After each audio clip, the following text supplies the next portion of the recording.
Mae'r hibanau allan, a dyna un sydd wedi bod yn benderfynol o'r dechrau. Mae yna ryw bendantrwydd i'r ffordd mae Mr Ernest Gant yn beirniadu.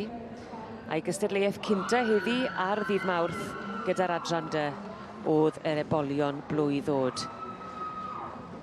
Ac mae yna ffordd eitha pendant gyda Ernest yn dos, Rob. Mae'r ddoi ni'n cytuno,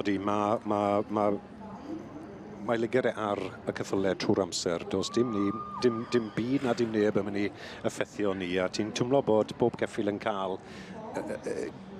2 funed o'i amser yn glir a dewis wedyn yn iawn ac yn onest. Ond maen wedi dewis. Mr Grant wedi bod lawr y linell fachyn, dosbarth cynta o'r Cobiau Cymreig, yr Ebol Blwydd. Ac ar y brig, Heaton Double Diamond. Heaton Double Diamond, ac yn ail oedd Nathan Minett a Coldwell Tango, a'n trydydd oedd Chris Merrick ac Brynhaethon Skywalker. A fe gewn ni weld yr anifiled yn llyged y beirniad oedd y gorau.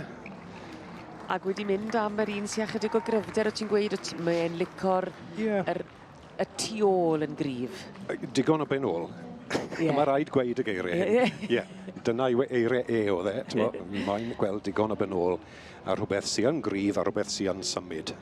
A beth weles i o'r Ebol Blwydd cynta. Heaton Double Diamond, dyma fe.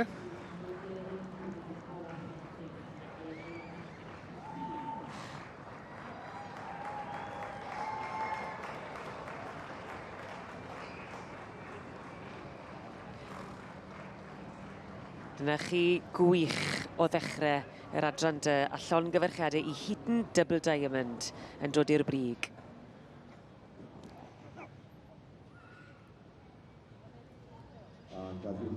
And